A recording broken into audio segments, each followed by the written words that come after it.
buen día tengan todos ustedes. Espero que estén teniendo un excelente día. Mi nombre es Paula Yoali Barrios Saucedo. Soy licenciada en psicología con maestría en psicología clínica de la salud. El día de hoy abordaremos la cápsula número 8, donde abordaremos los temas sobre la elección del tema y el planteamiento del problema en una investigación. Para esto voy a compartirles las diapositivas del tema.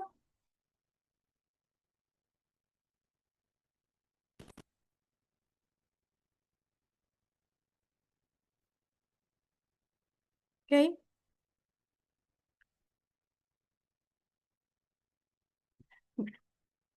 La habilidad clave de un investigador novato es aprender a transformar una vaga curiosidad o un interés general, que vendría siendo el tema de investigación, a una pregunta precisa y susceptible de ser investigada empíricamente, que vendría siendo el planteamiento del problema. Comenzaremos estableciendo los criterios que deben de guiar a la elección del tema, enfocándonos en la viabilidad y la relevancia, y luego vamos a detallar el proceso de delimitación del tema. La segunda parte, la más crítica, se centrará ahora sí en el planteamiento del problema, desglosar sus tres componentes esenciales que vendrían a ser la pregunta central, los objetivos de esta investigación y la justificación de la investigación. Estos elementos no son simples formalismos, sino que son el motor que va a definir ahora sí todo lo que es el diseño metodológico posterior, incluyendo la elección entre ahora sí si será una investigación de tipo cualitativa o una investigación cuantitativa. La fase conceptual. La investigación inicia en la fase conceptual, donde se traduce el interés inicial en una declaración formal y rigurosa. Esta fase requiere de la aplicación del pensamiento crítico para poder delimitar el campo de estudio, evitando la ambigüedad y el exceso de amplitud. Entonces, la principal trampa en esta fase es que haya una ambición excesiva, un tema que sea inabarcable, que sea un tema demasiado extenso, que no esté correctamente delimitado, por lo que la investigación científica requiere que nos enfoquemos en algo específico. Por ello es que se ocupa la delimitación, que es el primer acto de rigor metodológico. Implica definir las fronteras de la investigación, fronteras ya sean geográficas, temporales, poblacionales y conceptuales, ya que tener una idea vaga es fácil, pero se necesita de que haya un problema bien delimitado y esa es la parte complicada de la investigación. En cuanto a la elección del tema, entonces, la idea para un tema puede provenir de diversas fuentes, incluyendo la experiencia personal, teorías existentes, conversaciones, literatura o la observación de problemas prácticos no resueltos. Sin embargo, toda idea debe de someterse a filtros rigurosos. La elección de este tema es el punto de partida, ya que estas pueden ser generadas por los problemas que, por ejemplo, se observan en el trabajo, por lagunas de conocimiento, por alguna noticia, alguna conversación. Sin embargo, este origen del tema no va a garantizar que sea una investigación de calidad. El investigador debe de aplicar este filtro de factibilidad antes de comprometer recurso y tiempo a una investigación. ¿Cuáles son los filtros clave en la elección del tema? Es importante determinar si hay una relevancia, aportará conocimiento nuevo o resolverá un problema social o teórico. La viabilidad. ¿Se tienen los recursos para llevar a cabo esta investigación? Estos recursos de tiempo, dinero, acceso a la muestra, que son los necesarios para poder ejecutar un estudio. El interés personal. La motivación del investigador es clave para poder sostener este proyecto a largo plazo, que sea un tema de interés, que sea un tema que cause curiosidad al investigador, que se sienta motivado para poder llevar a cabo todo este proceso de investigación. Y en cuanto a la novedad, existe ya una respuesta al problema, ya hay otras investigaciones. ¿Qué tan viable es? Estos cuatro criterios son el primer juicio de valor que hace el investigador. Entonces, en esta relevancia, el investigador tiene que pues analizar si vale la pena el esfuerzo, si el estudio cerrará una laguna teórica o tendrá alguna aplicación práctica inmediata. En cuanto a la viabilidad, si es una investigación realista, si es un tema que puede ser fascinante, pero si requiere de quizá el acceso a una población a la cual no se tiene accesibilidad, entonces no se podría llevar a cabo esta investigación. El interés personal también es un motor. La investigación, pues puede ser bastante larga, bastante complicada, extensa. Entonces, si el tema no apasiona al investigador, hay una alta probabilidad de que abandone la investigación. El primer paso es la revisión bibliográfica inicial para ver si hay una idea ya sobre el tema, si este tema ya ha sido tratado, ya ha sido abordado, investigado, y de ser así, pues dónde quedan estos vacíos del conocimiento que puedan justificar el que se lleve a cabo un nuevo estudio. La delimitación conceptual y temporal. El tema inicia de El tema inicial debe de transformarse en un área manejable, definiendo dos fronteras críticas: la barrera o frontera conceptual, la clarificación del significado de los términos claves y su relación en el marco teórico, y la barrera temporal, el establecimiento de un periodo de tiempo específico para el análisis de los fenómenos. Entonces, la delimitación comienza con la teoría. Esta delimitación conceptual obliga al investigador a definir ahora sí operacionalmente sus variables. Por ejemplo, en lugar de usar una palabra en su investigación, una variable vaga que puede ser felicidad, se tiene que desglosar esa palabra felicidad en cómo se va a medir. Por ejemplo, se puede subdividir o operacionalizar ese concepto en cómo se medirá en el bienestar subjetivo, satisfacción de vida, bienestar, calidad. Y en cuanto a la delimitación temporal, se restringe en el estudio del marco del tiempo manejable. No es lo mismo manejar una investigación, por ejemplo, acerca de la migración en México, a estudiar la migración en México, retorno a Tabasco, de los años tal a tal. Entonces se está delimitando todavía más la investigación y esta precisión ahorra que haya recursos y es lo que hace verdaderamente posible que se lleve a cabo una investigación. La delimitación espacial y poblacional. Primero se deben definir las fronteras físicas y las fronteras humanas. En cuanto a la frontera espacial o la frontera geográfica, es delimitar o determinar el ámbito físico del estudio, en qué ciudad, región o país se llevará a cabo. Entonces, la delimitación espacial ubica, no, un problema debe de ser observable y debe de ser susceptible para ser abordado mediante los métodos científicos. ¿Qué características de un buen problema? Este debe de ser expresado como pregunta. Debe de ser claro, conciso y sin ambigüedades.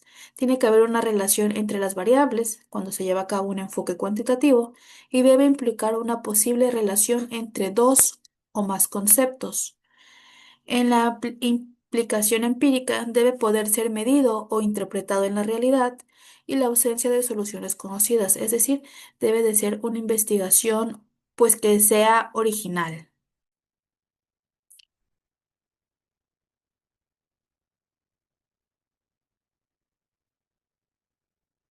La pregunta central es la interrogante principal que resume la esencia de un problema delimitado, actúa como el motor de estudio y define la dirección de toda metodología.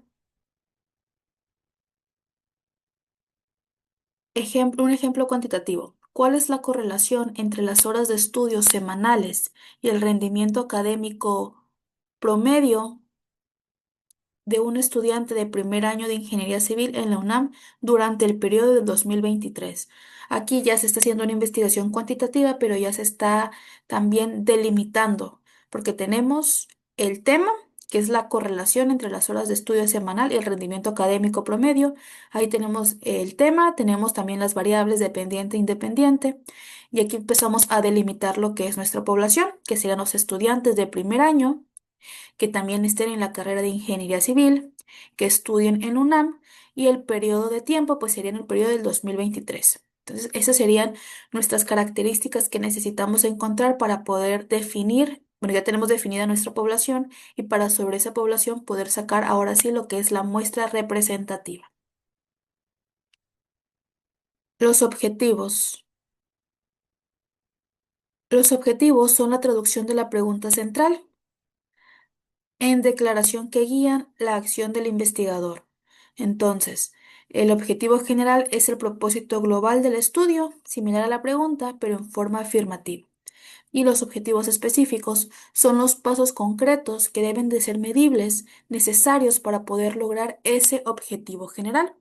Entonces, la pregunta central debe de ser una oración que sea una oración interrogativa, que incluya todos los elementos de delimitación que ya están previamente definidos. Por ejemplo, las variables clave serían las horas de sueño, el rendimiento académico, pues la población son los estudiantes de ingeniería de primer año de la UNAM y el contexto temporal o espacial pues serían la UNAM y en el 2023. Su función es ser el foco constante que se regresará para evaluar este estudio. Si la respuesta a la pregunta no está en la literatura, el estudio se justifica. Los objetivos. Mientras la pregunta cuestiona el objetivo, declara lo que busca lograr. Deben de redactarse siempre en verbos infinitivos. Esto es muy importante. Los objetivos siempre se redactan con verbos infinitivos que impliquen una acción de investigación. Estos verbos in infinitivos son identificar, describir, analizar, evaluar, determinar. Verbos como entender o comprender son más propios de esta metodología cualitativa. Verbos como determinar o medir, pues son más propios de la cuantitativa. Pero en sí todos estos verbos son los que terminan en ar, er, ir, etc. Los objetivos específicos actúan como una lista de tareas metodológicas. Si se cumplen todos los objetivos específicos, se resuelve el objetivo general y por ende, de esta forma ya se estaría respondiendo a lo que es la pregunta central. Coherencia entre la pregunta y los objetivos. Debe haber una relación directa y unívoca entre la pregunta y el objetivo general de la metodología. Entonces, la pregunta es ¿cómo influye, por ejemplo, el clima laboral en la satisfacción del empleado? El objetivo general podría ser determinar la influencia del clima laboral en la satisfacción del empleado, por lo cual la metodología sería correlacional, porque estaremos correlacionando dos variables, que sería el clima laboral y la satisfacción del empleado, mediante un enfoque cuantitativo y de esta forma se tendría que usar un cuestionario que sea validado. Entonces, es un la pregunta, el objetivo general y el diseño deben de ser un espejo, deben de ser lo mismo. Un revisor académico siempre tiene que verificar que el objetivo sea realmente alcanzable con el método propuesto. Si el objetivo en este caso es determinar, la metodología debe de ser experimentar. Si el objetivo es describir un proceso, la metodología sería descriptiva, quizá con un diseño de estudio de caso. La coherencia es la primera prueba de rigor. En cuanto a la justificación explica el porqué de la investigación, el por qué la investigación debe realizarse y cuál es la contribución esperada. Responde la pregunta, ¿cuál es la utilidad de este estudio? Porque no es nada más investigar por investigar. Si no se necesita investigar, pues el por qué, qué va a aportar a la sociedad, qué va a aportar tiene que haber esta conveniencia, qué tan útil es el estudio, que sea de relevancia social, cuál es su alcance para la sociedad y qué implicaciones prácticas, es decir, si ayudará a resolver problemas concretos. Entonces, la justificación es el segmento donde el investigador tiene que, de cierta forma, vender su idea, debe de convencer al lector de cuál es el costo de la investigación y cómo se verá compensado con los beneficios de este conocimiento generado. Se analizarán varios ángulos de utilidad. Y en cuanto a la relevancia social, pues es importante saber si es esencial, si el estudio va a beneficiar a un grupo en particular, a una sociedad, si sus resultados pueden ser usados por diseñadores de políticas públicas o por una comunidad, y si las implicaciones prácticas describen cómo el conocimiento puede traducirse en acciones, herramientas o procedimientos. Entonces, la elección del tema y por ende el planteamiento del problema constituyen a la fase conceptual más crítica de la investigación, ya que la precisión de esta etapa determina la coherencia y la viabilidad de todo este diseño metodológico. Un tema viable y relevante que cumple con criterios de factibilidad y aporte, pues deben de transformarse en un problema científicamente resoluble. Esto se logra mediante la formulación precisa de la pregunta central y la traducción clara de esta de los objetivos que sean medibles y que sean accionables. Y por último, la justificación de la investigación actúa como este argumento que es crucial, que demuestra la trascendencia teórica, relevancia social y la utilidad práctica y metodológica del estudio propuesto. El rigor en el diseño metodológico comienza con la precisión conceptual del problema. La calidad de una investigación se mide directamente por la calidad, originalidad y la delimitación de la pregunta que realmente está intentando responder. Entonces, esto ha sido todo. Esta fue la cápsula número 8. Muchas gracias por su atención.